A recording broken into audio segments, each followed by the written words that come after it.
بسم اللہ الرحمن الرحیم اللہم صلی علی سیدنا محمد وعلی آل سیدنا محمد۔ السلام علیکم ورحمۃ اللہ وبرکاتہ۔ بہت سارے لوگوں کا یہ خیال ہے کہ اللہ کریم اور رسول اللہ صلی اللہ علیہ وسلم کے ساتھ رابطہ تعلق یا رشتہ استوار کرنے کے لیے کسی پیر، شیخ، استاد، گرو کی ضرورت نہیں۔ میرا مسئلہ یہ ہے کہ میں چاہے دنیاوی طور پہ پڑھا چاہے دینی طور پہ پڑھا، مجھے تو ہمیشہ ہی کسی بھی مضمون یا کسی بھی سبجیکٹ کے سمجھ کے بوجھ کے لیے اور کسی بھی چیز کو جاننے کے لیے استاد کی ہمیشہ ہی ضرورت پڑی، چاہے فلسفہ ہو، چاہے سائنس ہو، چاہے ٹیکنالوجی ہو، چاہے آرٹ ہو، چاہے سوشل سائنسز ہوں۔ میں بڑا خوش قسمت ہوں کہ مجھے الحمدللہ ہمیشہ بہت ہی اچھے اساتذہ ملے ہیں جن کا میں گاہے بگاہے ذکر بھی کرتا رہتا ہوں۔ میری اس سے بھی بڑی خوش قسمتی یہ ہے کہ دین کے معاملے میں برسوں کی تلاش کے بعد اللہ تعالیٰ کی خصوصی رحمت سے مجھے آخر کار اپنے شیخ امین صاحب رحمۃ اللہ علیہ مل گئے۔ یہ وہ وقت تھا کہ جس کے اندر میں دنیاوی طور پہ تو پریشان تھا ہی، لیکن دینی طور پہ بھی میں انتہائی منتشر خیالات رکھتا تھا،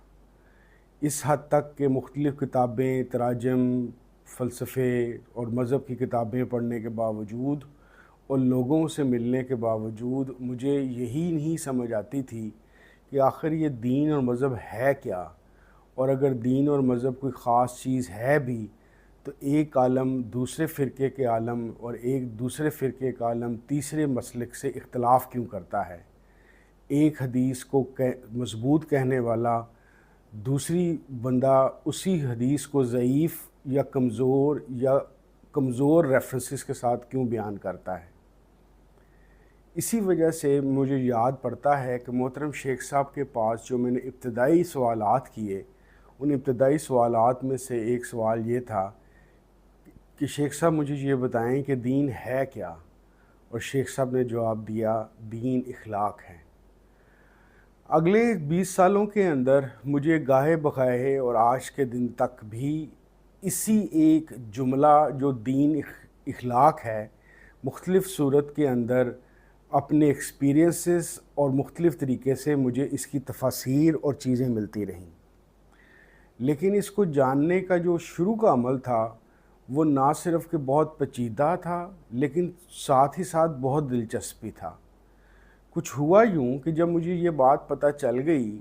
شیخ صاحب کی زبانی کہ دین کا جو سب سے بڑا ایک جسے کہتے ہیں کہ جس پروڈکٹ کو وہ تیار کرتا ہے وہ ایک اخلاقی انسان ہے، تو بدقسمتی سے میں شروع زمانے کا یعنی کہ اپنے بچپن سے ہی ایک تند و تیز مزاج کا، منتقم مزاج اور غصے اور بلکہ غسیل طبیعت کا مالک تھا۔ اکثر میرے خاندان کے لوگ اور میرے یار دوست بھی میری طبیعت کی وجہ سے نالاں تھے اور تنگ رہتے تھے۔ اب ذرا سوچئے کہ ایک بندہ جو بائی ڈیفالٹ ایک بدتمیز یا بد اخلاق ہے، اس کو دین کے جو بیسک سبق ملا ہو، اخلاق ہے، اس کے لیے کتنی وہ ایک عجیب و غریب نہیں بلکہ ایک مشکل بات ہوگی۔ لیکن محترم شیخ صاحب کا ایک کمال یہ ہے کہ وہ صرف بتاتے نہیں بلکہ چلا بھی دیتے ہیں۔ میں یہ تو نہیں کہہ سکتا کہ آج میں اخلاقی طور پہ ایک بہترین یا بہتر انسان بن گیا ہوں، لیکن وہ لوگ جو 2006 سے پہلے مجھے جانتے ہیں وہ اس بات کے بخوبی واقف ہیں کہ میری طبیعت اور مزاج میں محترم شیخ صاحب کی تربیت اور تعلیمات کی وجہ سے بہت فرق پڑا ہے۔ اس کا پہلے تو ہوتا یہ رہا کہ شیخ صاحب مجھے آرام سے، محبت سے، پیار سے، دل لگی کر کے سمجھاتے رہے کہ آرام سے بولنا چاہیے، لوگوں سے غصہ نہیں کرنا چاہیے، سخت بات نہیں کرنی چاہیے، گالیاں نکالنا اچھی بات نہیں ہے۔ کافی عرصہ یہ بات چلتی رہی، کچھ مجھے فرق پڑتا اور پھر کچھ دنوں بعد میں دوبارہ ویسے کا ویسے ہی ہو جاتا، اس سے لڑ، اس سے لڑ، اس کو یہ کہہ، اس کو یہ کہہ، اس طرح کے مزاج میں پھر سے دکھانا شروع ہو جاتا۔ اسی اثناء کے اندر میرے ساتھ ایک ایسا واقعہ ہوا جو میری زندگی کا ایک ٹرننگ پوائنٹ بنا، اور آج جب میں اس کو دیکھتا ہوں تو مجھے پتہ چلتا ہے کہ شاید وہ میرے اخلاقیات کا پہلا سبق تھا، پہلا لیسن تھا، کتاب کا وہ پہلا باب جس کا اخلاقیات کے تمام ابواب پہ سب سے زیادہ اثر پڑتا ہے۔ ہوا کچھ اس طریقے سے کہ جس طرح میں نے بتایا کہ مجھے ذرا لڑنے جھگڑنے کی کچھ زیادہ ہی عادت تھی، تو تکار بھی کرتا تھا، باتیں کرنے کی عادت بھی تھی، تو کسی ایک مجلس کے اندر بیٹھ کے شیخ صاحب کے مریدین کے اندر میری تھوڑی سی تو تکار تو بہت زیادہ نہ ہوئی، لیکن کافی اونچی بول کے مجھے تھوڑا سا اپنی پریزنس شو کرنی پڑی۔ یہ چیز شیخ صاحب کے پاس رپورٹ ہو گئی، اور جب شیخ صاحب کے پاس رپورٹ ہوئی تو ان کا سخت ناراضگی کا ایک پیغام میرے تک پہنچا۔ وہ ایک طویل پیغام تھا، لیکن اس کے اندر دو ایسے جملے تھے جن کو میں اخلاقیات کا پہلا سبق کہتا ہوں کسی کے لیے بھی۔ ایک تو شیخ صاحب نے مجھے فرمایا، یعنی کہ جو میرے متعلق انہوں نے کلاس کی میری، اس کے بعد جو نصیحت فرمائی اور تاکید فرمائی وہ یہ تھی، نمبر ایک کہ آج کے بعد غلطی دوسرے کی بھی ہوگی تو معافی میں مانگوں گا۔ دوسری بات انہوں نے بہت زیادہ تاکید کر کے یہ کہی کہ تو کسی بھی صورت کے اندر کسی سے ناتا یا رشتہ توڑے گا نہیں، جو تیرے سے توڑے تو اس سے جوڑ، جو تجھ سے بھاگے تو اس کے پیچھے بھاگ، جو تجھ سے تعلق نہ رکھنا چاہے تو نے اس سے تعلق بنانا ہے۔ میرے جیسا مزاج جو منتقم مزاج بھی تھا اور سخت زبان پہ اس کو اپنی قابو بھی نہیں تھا، یہ دو باتیں اس کے لیے مشکل ترین باتیں تھیں۔ خاص طور پہ یہ کہ غلطی، میں تو اپنی غلطی کر کے خود معافی نہیں مانگتا تھا، اب شیخ صاحب نے یہ فرما دیا تھا کہ تو نے اب ایسا کرنا ہے کہ تو نے اس طرح سے پیش آنا ہے کہ غلطی دوسرے کی ہو، تیری 1% غلطی بھی نہ ہو، معافی تو نے جا کے مانگنی ہے۔ اب میرے لیے یہ ایک نئی دنیا تھی کہ میں عمر وائیں یعنی کہ لوگوں سے معافیاں مانگتا پھروں گا، لیکن ایک بات طے تھی کہ میں محترم شیخ صاحب کی، کیونکہ اس وقت تک بہت ساری ایسی چیزیں دیکھ چکا تھا کہ میرا ان پر یقین بن چکا تھا، اور مجھے یقین اس صورت میں تھا کہ یہ جو کچھ بھی مجھے کہیں گے میرے بھلے کے لیے ہوگا، اور سب سے بڑھ کے یہ کہ ان کی کہنا ماننے سے انشاءاللہ تعالیٰ میرا اللہ کریم اور رسول اللہ صلی اللہ علیہ وسلم سے تعلق اور رابطہ ضرور بن جائے گا۔ لیکن اس کے لیے شرط کیا تھی کہ میں نے اپنے استاد، اپنے گرو، اپنے پیر، اپنے محترم شیخ صاحب کو فالو کرنا تھا۔ سٹارٹ کے اندر میرے ساتھ کچھ ایسے واقعات ہوئے کہ میں نے معافی تو نہ مانگ سکا، لیکن بد زبانی اگلے نے کی تو میں خاموش ہو گیا۔ میری کیونکہ اتنی زیادہ پریکٹس تھی آگے سے بری باتیں اور گالیاں نکالنے کی، جب میں خاموش ہو گیا تو میری طبیعت خراب ہونا شروع ہو گئی اور سر میں درد رہنا شروع ہو گیا، یعنی کہ میرا اپنا جو وجود تھا وہ اس چیز کو برداشت ہی نہیں کر پا رہا تھا۔ اسی طریقے سے مجھے تو عادت تھی کہ ذرا سی بات پہ لوگوں سے کٹی کر دیتا تھا، تعلق توڑ دیتا تھا، لیکن میں نے جب اس چیز کو پریکٹس کرنے کی کوشش کی تو ساتھ ہی ساتھ ظاہر حدیث شریف کے مفہوم کے مطابق شیخ صاحب نے مجھے یہ بھی سمجھایا کہ قطع تعلقی یا قطع رحمی جو ان سی ہے، رشتہ داروں سے تعلق واسطہ ختم کرنا بھی غلط ہے۔ تو میرے وہ رشتہ دار جو خود بھی میرا منہ بھی نہیں دیکھنا چاہتے تھے، میں ان کے پاس گیا اور آنا جانا اور ان سے ملاقات کرنی شروع کی۔ آہستہ آہستہ کچھ سالوں کے اندر میری پریکٹس اتنی ہو گئی کہ میں نے معافی مانگنا بھی شروع کر دی، یعنی کہ میں اس بات کو بھول جاتا کہ کیا صحیح تھا کیا غلط تھا، بس میرے ذہن میں شیخ صاحب کی کہی ہوئی بات ہوتی کہ میں نے معافی مانگنی ہے، تو دوسرے کو میں اس معیار سے ہی اوپر اٹھ گیا کہ مجھے یہ جج کرنا ہے کہ غلطی کس کی تھی۔ آپ کو یہ بات بتانے کی ضرورت مجھے اس لیے محسوس ہوئی کہ ہمارے میں سے بہت سارے لوگ صرف نماز، روزہ، قرآن، حج کو ہی اسلام سمجھ لیتے ہیں۔ یقینی طور پہ یہ تمام چیزیں اسلام کے بنیادی ارکان ہیں، اور ان نماز پڑھنا، حج کرنا، روزہ صاحب استطاعت ہونے کی صورت میں روزہ رکھنا، یہ توحید پہ ایمان رکھنا، رسول کریم صلی اللہ علیہ وسلم کے آخری نبی پہ ہونے پہ ایمان رکھنا، یہ ایمان کے لازمی حصے ہیں۔ لیکن ایک ایسی بات جو ہمیں رسول اللہ صلی اللہ علیہ وسلم کے بہت قریب اور بہت جلد لے کے جا سکتی ہے، اس کی طرف ہماری توجہ بہت کم رہ جاتی ہے، اور وہ ہے اخلاقیات۔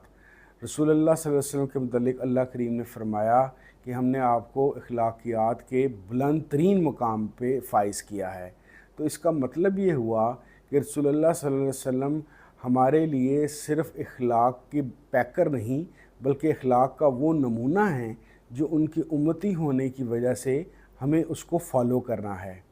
اب مزیدار بات یہ ہے کہ رسول اللہ صلی اللہ علیہ وسلم کی اس عادت مبارکہ کی طرف جو مجھے شیخ صاحب لے کے جانے کی کوشش کر رہے تھے اپنے کرم اور فیض کی وجہ سے، اس میں سے یہ جو سی بنیادی چیز تھی کہ معافی میں نے مانگنی ہے، اس ایک عادت کی وجہ سے کیوں میں کہہ رہا ہوں کہ یہ پہلا اور سب سے بنیادی سبق ہے، وہ اس طریقے سے کہ جب میں نے یہ سوچ ہی لیا کہ غلطی ہمیشہ میری ہی ہے، دوسرے کی ہے ہی نہیں، معافی میں نے ہی مانگنی ہے، تو بذات خود 5-6 اخلاقی جو بنیادی چیزیں ہیں خود بخود میری پریکٹس میں آ گئی۔ نمبر 1 میرے اندر عجز و انکساری آ گئی، کیونکہ جھکنا میں نے ہے۔ پھر میرے اندر تواضع آ گئی، کیونکہ جھک کے معافی میں نے مانگنی ہی ہے۔ میں کسی بندے پہ الزام اس لیے نہیں لگا سکتا کیونکہ معافی میں نے مانگنی ہے۔ کسی کا دل اس لیے نہیں دکھا سکتا کیونکہ معافی میں نے مانگنی ہے۔ کسی کے ساتھ حسد اس لیے نہیں کر سکتا کیونکہ معافی میں نے مانگنی ہے۔ کسی کی غیبت اس لیے نہیں کر سکتا کیونکہ معافی میں نے مانگنی ہے۔ کسی پہ تہمت اس لیے نہیں لگا سکتا کیونکہ معافی میں نے مانگنی ہے۔ تو یعنی کہ رسول اللہ صلی اللہ علیہ وسلم کو آئیڈیل بناتے ہوئے اخلاقیات کا صرف جب یہ والی عادت مبارکہ ہی ہم یہ عادت اپنا لیں تو صرف اس ایک عادت کی وجہ سے کتنی خیر کے معاملات آ جاتے ہیں۔ یہ وہی والا معاملہ ہے جو ہم نے ایک دفعہ آپ میں سے اکثر نے سنا ہوگا کہ ایک شخص رسول اللہ صلی اللہ علیہ وسلم کے پاس آیا اور اس نے بتایا کہ میں یہ گناہ بھی کرتا ہوں، یہ گناہ بھی کرتا ہوں، یہ گناہ بھی کرتا ہوں۔ تو مفہوم ہے حدیث شریف کا کہ رسول اللہ صلی اللہ علیہ وسلم نے فرمایا کہ اگر میں تجھے ایک چیز سے روکوں تو ایک چیز سے رک جائے گا؟ اس نے کہا جی ہاں، میں تمام چیزیں تو نہیں چھوڑ سکتا، لیکن اگر ایک چیز کی پابندی لگے گی تو میں اس کو نبھاؤں گا۔ تو رسول اللہ صلی اللہ علیہ وسلم نے اس کو فرمایا کہ جھوٹ بولنا چھوڑ دے، اور صرف جھوٹ بولنے کا چھوڑنے کا وعدہ کرنے کے بعد وہ چلا گیا، اور کچھ عرصے بعد صرف ایک جھوٹ کو چھوڑنے کی وجہ سے اس کی تمام برائیاں، تمام گناہ اس سے چھٹ گئے۔ اسی طریقے سے محترم شیخ صاحب نے میرے ساتھ کیا یہ کہ صرف ایک چیز پہ پابندی لگا دینے کی وجہ سے کہ معافی تو نے مانگنی ہے، میرا دل آہستہ آہستہ لوگوں کے متعلق جو ایک وقت ہر وقت تناؤ اور انتقام کا شکار رہتا تھا، اس کے اندر نرمی اور تھوڑی سی اصلاح ہونی شروع ہو گئی۔ میں یہ تو نہیں کہتا کہ آج میرے اندر اس عادت کو پوری طرح آ چکی ہے، لیکن اللہ کا شکر ہے، شیخ صاحب کی دعائیں ہیں کہ اللہ تعالیٰ نے میرے پہ اتنا کرم کیا ہے کہ اس اخلاقیات کا جو یہ پہلا سبق ہے معافی مانگنے والا، یہ کم از کم اتنا ضرور ہو چکا ہے کہ جس کے اندر اللہ کا شکر ہے کہ میں رات کو سونے سے پہلے جب سوچتا ہوں تو میرے پاس کوئی ایسا بندہ نہیں ہوتا جس سے میں نے 2 سے 3 دفعہ دوبارہ بار بار معافی مانگنی مجھے پڑے۔ لیکن غصہ اگر آتا بھی ہے تو اب اتنی پریکٹس ہو گئی ہے کہ وہ آ کے گزر جاتا ہے۔ وہ زبان پہ اگر آئے بھی تو چند لمحات کے لیے آنے کی، کبھی کبھار کچھ 6 مہینے میں ایک دفعہ بھوت جاگتا بھی ہے، تو اللہ کا شکر ہے کہ میں معافی ضرور مانگ لیتا ہوں، اس کی اصلاح ضرور کر لیتا ہوں۔ بھائیو، آپ کو بتانے والی بات یہ تھی کہ کبھی کوشش کیجئے کہ